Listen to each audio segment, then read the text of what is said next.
Jelok adalah nama sebuah padukuhan di Kalurahan Beji, Kapanewon Patok, Kabupaten Gunung Kidul. Sebagian wilayah ini dikelilingi oleh Sungai Oyo, sungai terbesar di Pegunungan Seribu.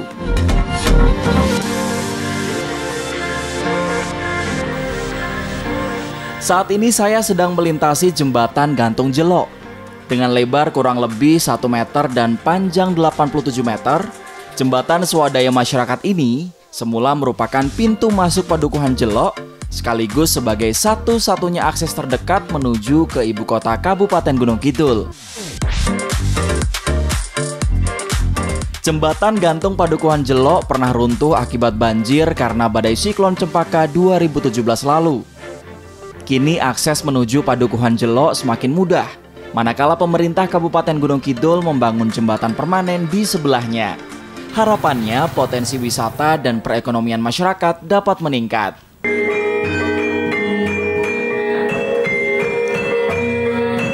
Sejak 2010, Jelok dikenal sebagai desa wisata dengan ruang lingkup dusun.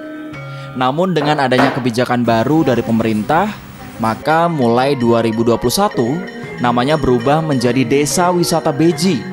Meskipun brandnya tetap menggunakan Desa Wisata Jelok, karena terlanjur dikenal masyarakat luas. Wisata Kampung Jelok di Kalurahan Beji dikelola oleh kelompok sadar wisata atau Pok Darwis Dewi Elok. Dewi Elok sendiri artinya Desa Wisata Jelok. Mereka bersinergi dengan masyarakat di padukuhan untuk membangun sebuah destinasi wisata perdesaan yang autentik. Desa wisata yang dikemas berbasis masyarakat, budaya, dan lingkungan. Terutama gestur, Mas. Kampung Jelok Resto ini misalnya merupakan salah satu pendukung desa wisata yang dikelola oleh Pok Darwis Dewi Elok. Kampung Jelok merupakan tempat yang cocok untuk berkegiatan seperti outbound, meeting, live-in, ngopi, hingga bersantai menikmati aneka hidangan dengan menu khas Gunung Kidul. Perlahan tapi pasti Pok Darwis Dewi Elok akan terus mengelola potensi yang ada di padukuhan Jelok untuk mendukung pengembangan desa wisata Beji.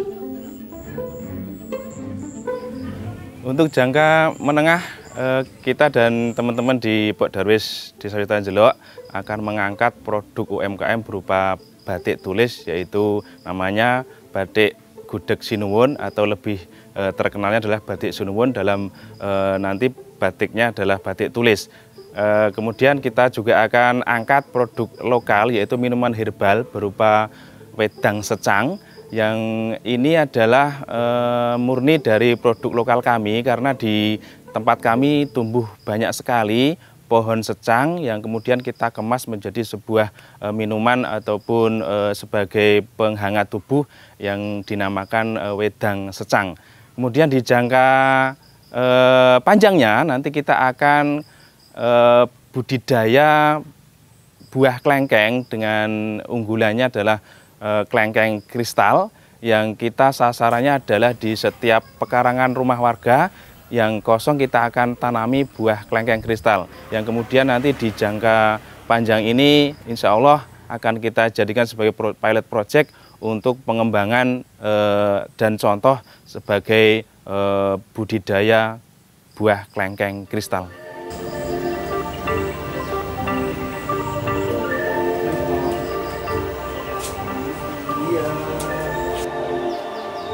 Terima kasih Mbak. Mitra Tekno, apa kabar? Kembali saya Aryo Bagus menjumpai Anda dalam Teknotani. Nah, di hadapan saya sudah ada Gudeg Sinuwun. Berbeda dari gudeg pada umumnya, gudeg Sinuwun ini menggunakan jantung pisang yang diolah sedemikian rupa menggunakan aneka rempah dan juga ikan wader sebagai penyedap rasa. Untuk minumnya saya memesan wedang secang, minuman tradisional yang memiliki banyak sekali manfaat dan sudah dikonsumsi oleh masyarakat sejak dahulu kala. Mitra Tekno, sudah ada gudeg Sinuwun dan ada bacem, ada nasi juga. Jadi saya coba dulu gudeg Sinuwunnya ya. Gudeg Sinuwun ini berbeda dari gudeg pada umumnya karena serat yang dihasilkan dari jantung pisangnya ini berbeda dengan gudeg pada umumnya yang ada nangkanya. Kemudian gudeg Sinuwun ini juga sedikit berbeda rasanya karena mengandung rempah juga. Dan untuk minumannya Saya coba dulu wedang secangnya.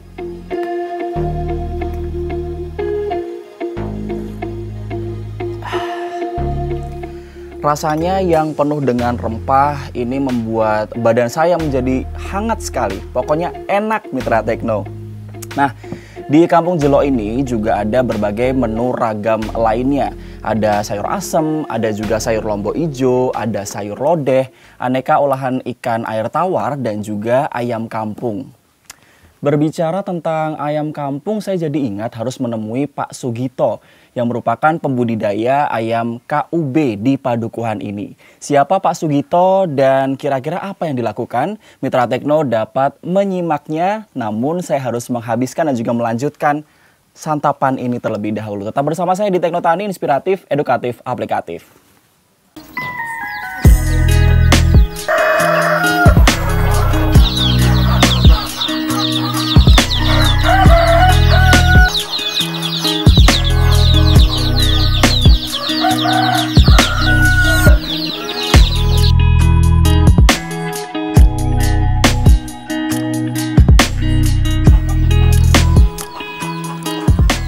Sugito adalah pembudidaya ayam kampung unggul Balitbang atau KUB yang tinggal tidak jauh dari destinasi wisata Kampung Jelo Resto yang dikelola Pok Darwis Dewi Elo.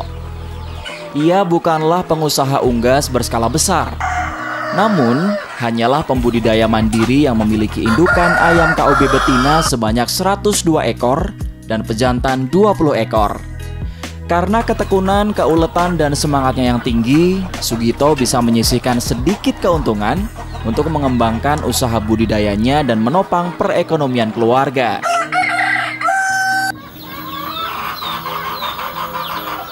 Ayam KUB merupakan ayam kampung asli hasil inovasi Badan Litbang Pertanian Kementerian Pertanian. Ayam ini memiliki keunggulan mampu bertelur antara 160 sampai dengan 180 butir telur per ekor per tahun. Capaian bobot badan umur lebih kurang 5 bulan berkisar antara 1.200 gram sampai dengan 1.600 gram, lebih cepat berproduksi, lebih tahan penyakit, dan insting mengeramnya berkurang sehingga cepat bertelur kembali. Selain itu, ayam KUB dapat digunakan sebagai sumber bibit parent stock untuk penyediaan day old chicken atau DOC, baik untuk keperluan ayam potong maupun petelur. Nah, Mitra Tekno, saat ini saya sudah bersama dengan Pak Sugito yang merupakan pembudidaya ayam KUB Wahid Farm di Padukuhan Jelo, Beji, Patok, Gunung Kidul. Pak Sugito, mungkin bisa dijelaskan kenapa memilih ayam KUB? Padahal yang dari yang saya dengar, Pak Sugito ini pernah membudidaya aneka jenis unggas yang lain. Ya, terima kasih. Itu pertama, itu sebelum saya memelihara ayam KUB itu pernah budidaya ayam. Sebelum KUB itu ada ayam Elba, ayam Arab, ayam pejantan gitu. Tapi dari budidaya saya tersebut itu tidak, istilahnya rugi lah, itu yang pertama. Terus dari situ bulan demi bulan kami berpikir saya tidak akan menyerah dengan hal tersebut. Saya berbangkit terus beralih ke ayam KUB. Oh, berarti setelah dari banyak unggas dibudidayakan belum menemukan hasil yang diharapkan, akhirnya berlabuhlah ke ayam KUB. Nah, produk yang dihasilkan apa saja, Pak? Itu dari ayam KUB itu pertama telur tetas, terus pulet, samping itu DOC. Yang paling diminati apa tuh? Nah, itu DOC, Pak. DOC ya? Iya. Oke. Lalu kalau pembelinya dari mana saja? Mungkin bisa dijelaskan? Oh, itu dari kalangan umum. Oh, kalangan umum. Iya, kalangan umum. Ada juga yang pensiunan SN, bahkan ini dari Paci, Wonogiri, Sleman, Bantul, dan juga ke sini. Jadi tidak tertutup hanya untuk di kalangan atau di kawasan Kabupaten Gunung Kidul saja begitu ya? Kalangan umum. Nah, untuk analisa budidaya ayam KUB sendiri seperti apa, Pak Sugito? Ya, saya budidaya ayam KUB itu sekitar 100 lebih lah, itu yang sudah produksi. Itu untuk betina yang sudah produksi, dan yang jantan itu kurang lebihnya ada 20 ekor. Itu dari 100 tadi itu rata-rata tiap hari itu yang hasil telurnya itu kurang lebih 50 butir itu tiap harinya. Terus untuk 1 minggu ya Mas, 1 minggu itu kurang lebih ada 150 kurang lebihnya itu tiap 1 minggunya. Terus untuk biaya pakan selama 1 minggu, 1 hari dulu itu 1 ekor ayam itu 1 kali makan. Padahal sehari kan 2 kali ya, pagi dan sore itu 1,5 on Mas, setengah on itu untuk sekali makan. Padahal pagi dan sore itu berarti 1 ayam itu sehari menghabiskan 1 on itu 2 kali makan ya. Terus dari situ, dari ayam yang telah saya sebut tadi itu sekitar 100 tambah pejantan 20-an tadi itu sekitar menghabiskan sehari itu 10 kilogram itu pakan pabrikan udah jadi. Terus 1 minggunya Mas, 1 minggu itu kira-kira ada ya 50 kilogram lah itu untuk biaya pakan. Oke. Itu Artinya yang disebutkan oleh Pak Sugito tadi berarti dari biaya pakan kan cukup tinggi begitu ya? Ya. Itu berarti menghasilkan dan keuntungannya juga lumayan begitu Pak ya? Dari situ kami setelah telur itu 1 minggu terkumpul itu saya masukkan dalam mesin tetas itu Mas. Itu prosesnya ya seperti ayam lokal biasa itu menetas 21 hari. Itu telur tadi sejumlah 350 tadi. Baik. Itu nanti kalau jadi DOC itu kami hargai untuk 1 DOC itu sekitar 7.500 per ekornya Mas. Jadi kalau 1 minggu itu rata-rata ada 350 ekor tadi. Itu kalau dijual itu diuangkan rata-rata sekitar 2.600.000 berapa. Baik. Berarti itu cukup lumayan begitu ya. Baik, nanti kita lanjutkan lagi Pak Sugito. Kita akan menyaksikan tayangan berikut ini. Untuk Mitra Tekno jangan kemana-mana, akan ada feature tentang pembibitan ayam KUB yang dilakukan oleh Pak Sugito. Jangan kemana-mana, tetap di Tekno Tani.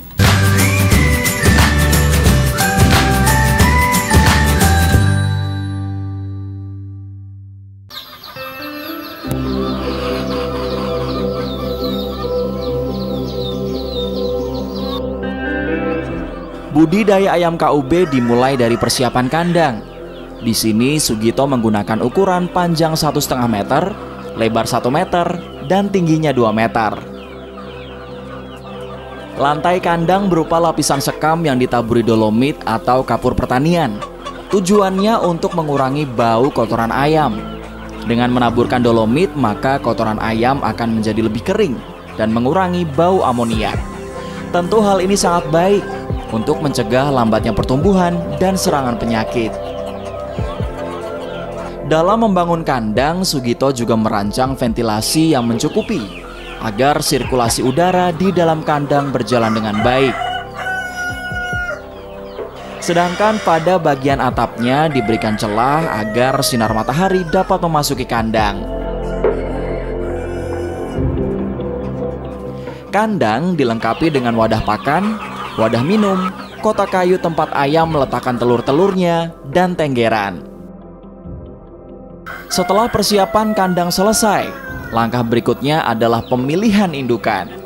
Pastikan indukan ayam KUB berkelamin jantan dan betina dengan perbandingan jumlah 1 ekor pejantan dan 5 ekor betina. Sehat, tidak cacat fisik, dan telah siap produksi. Selanjutnya indukan dimasukkan ke dalam kandang budidaya agar kawin dan bertelur.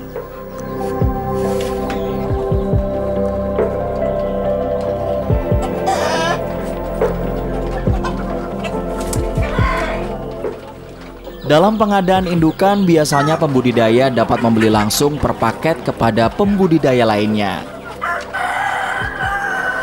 Untuk pemeliharaan sehari-hari, indukan ayam KUB diberi pakan pabrikan. Menurut Sugito, setiap ekor indukan ayam rata-rata membutuhkan 1 ons pakan per hari. 1 minggu sekali ia juga memberikan hijauan pakan berupa daun pepaya dan kelor secukupnya. Sedangkan minumnya berupa air bersih yang dicampur probiotik. Sugito membuat sendiri probiotik dengan komposisi susu fermentasi, molase atau tetes tebu, tapai, bakteri starter, daun brotowali, dan masih banyak lagi bahan lain yang digunakan. Pemakaiannya sangat irit.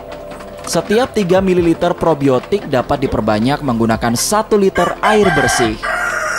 Pada saat-saat tertentu, indukan ayam KUB juga diaplikasi vitamin anti stres dan multivitamin pemacu telur unggas.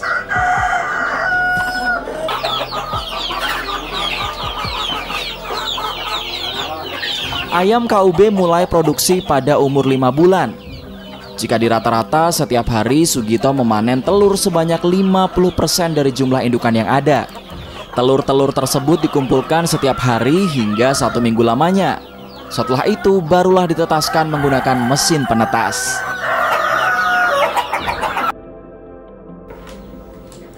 Mesin penetas milik Sugito berkapasitas 2000 butir telur.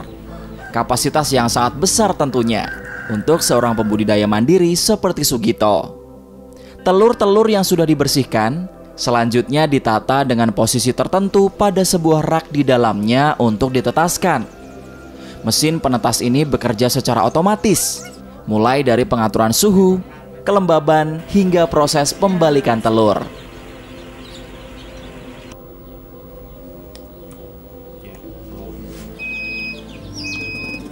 Pada hari ke-10, telur-telur yang ditetaskan dapat dicek kondisinya untuk mengetahui apakah fertil atau infertil.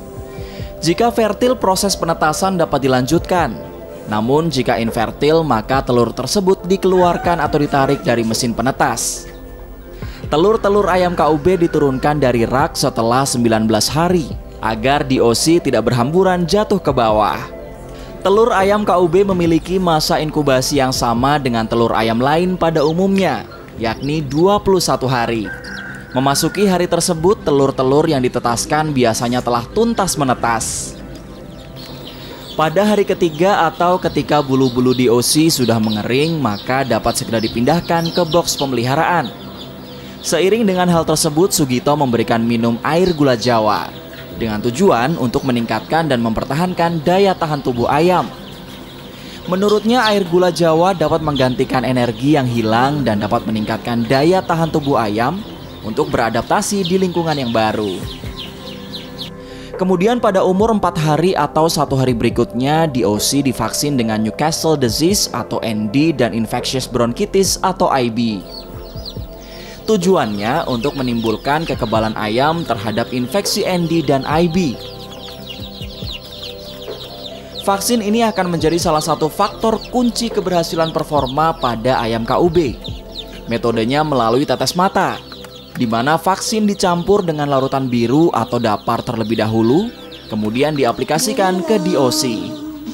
Sampai di sini DOC KUB siap dipasarkan. Teknotani, inspiratif, edukatif, aplikatif.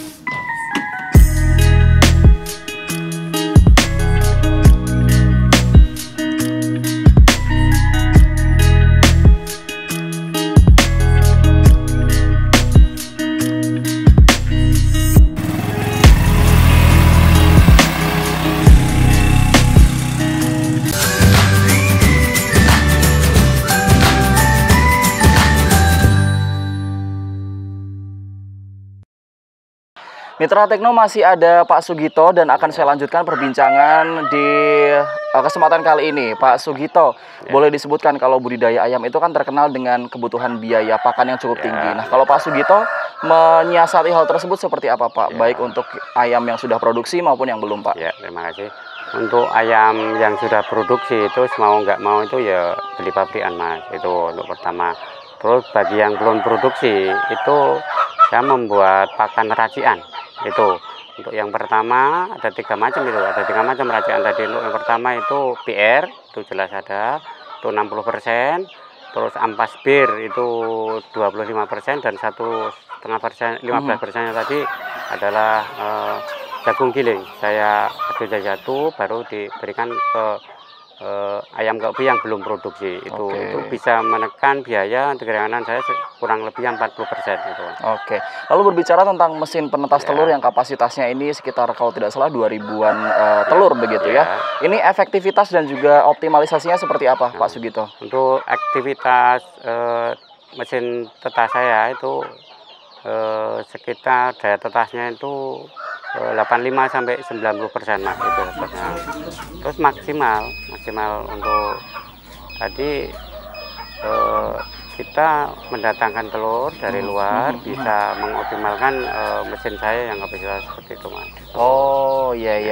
Tapi ini berdasarkan pengamatan saya begitu ya. Di kandang ini kan bersih, kemudian juga tidak berbau. Nah, yang dilakukan Pak Sugito apa sih, Pak? Ini gini, jadi rutinitas Mas ya, rutinitas itu setiap seminggu sekali itu saya semprot pakai rodalan itu. Di samping itu setiap 1 bulan itu saya sorok dah, istilahnya kita ganti sekam sama gamping dolomit, itulah yang saya lakukan. Oh, iya. Terakhir Pak Sugito mungkin bisa disebutkan kira-kira ke depan budidaya ayam KUB dari Pak Sugito ini akan seperti apa ke depan harapannya? Ya, insya Allah Mas, nanti kami rencanakan untuk menambah indukan untuk KUB. Di samping itu juga otomatis saya nanti juga memperlebar kandang gitu. Baik. Semoga tercapai Pak Amin, Sugito dan terima kasih banyak sudah ya, bersedia untuk berbincang bersama saya. Amin. Dan karena di Teknotani ada satu ciri khas yakni pemberian sertifikat. Jadi ini ada sertifikat spesial untuk Pak Sugito, semoga diterima. Dan tentunya Mitra Tekno setelah ini saya masih akan berbincang dengan narasumber inspiratif lainnya. Tetap di Teknotani, inspiratif, edukatif, aplikatif.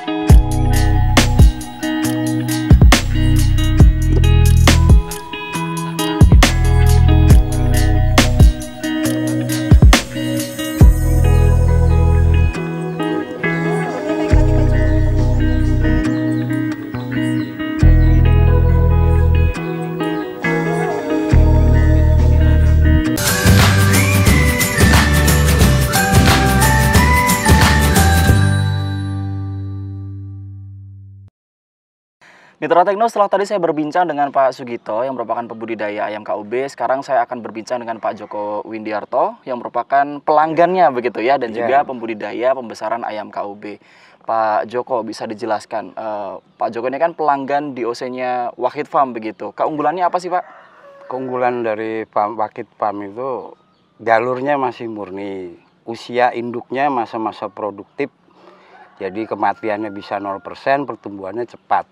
Oke. Lalu itu digunakan untuk jenis kegiatan budidaya seperti apa, Pak? Saya sementara ini baru pedaging, jadi dibesarkan langsung panen 2,5 bulan, 3,5 bulan udah bisa panen. Baik. Lalu untuk permintaan pasarnya sendiri seperti apa, Pak Joko? Mungkin boleh dijelaskan, kemudian juga bisa diceritakan kepada Mitra Tekno yang ada di rumah. Untuk permintaan daging sementara kita masih kurang, karena masih baru dikembangkan lagi indukannya buat sendiri. Yang jelas permintaan masih kurang, kita belum bisa memenuhi permintaan, masih banyak yang perlu dipenuhi. Baik, selama ini kira-kira untuk memenuhi itu apa yang dilakukan, Pak? Memperbanyak indukan. Iya, nanti bisa menghasilkan DOC sendiri, kita perbanyak lagi pedagingnya. Baik. Lalu kalau berbicara tentang vaksin, nah vaksin apa saja yang diaplikasikan baik untuk ayam potong mungkin ya, dan juga yang lain, Bapak? Untuk yang potong itu kita cuma pakai NDIB, terus selanjutnya pakai probiotik, empon-pon kayak gitu, nanti 2,5 bulan soalnya udah panen. Tapi untuk indukannya kita pakai full vaksin. Umur 4 hari NDIB, terus Gumboro, terus ND lagi, terus terakhir tuh vaksin AI. Itu rutin, harus 6 bulan sekali kita vaksin. Jika lepas dari 6 bulan terus tiba-tiba tidak divaksin begitu, apakah ada hal-hal yang menyebabkan sesuatu mungkin, Pak Ya, Joko? cuma itu sekedar pencegahan aja. Pencegahan ya. Sementara sih belum pernah ada, cuma untuk pencegahan biar lebih aman lah, sepertinya itu begitu. Baik, Pak Joko, terima kasih banyak sudah berkenan berbincang bersama saya di Teknotani. Dan ini ada sedikit kenang-kenangan, tidak sedikit tapi satu kenang-kenangan begitu ya, dari Teknotani berupa sertifikat. Monggo silakan diterima. Oh ya.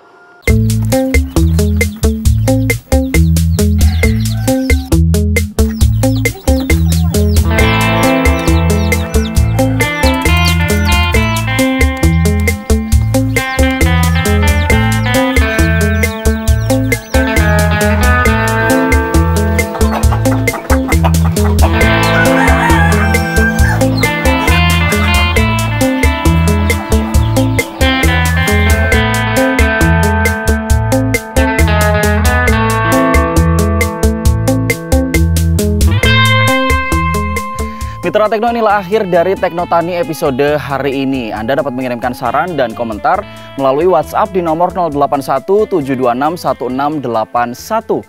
Saksikan terus Teknotani yang masih akan menyajikan informasi-informasi menarik untuk Anda. Sebelum berpisah, akan ada segmen tips yang sayang sekali jika Anda lewatkan. Akhirnya saya Aryo Bagus pamit undur diri. Teknotani inspiratif, edukatif, aplikatif. Sampai jumpa.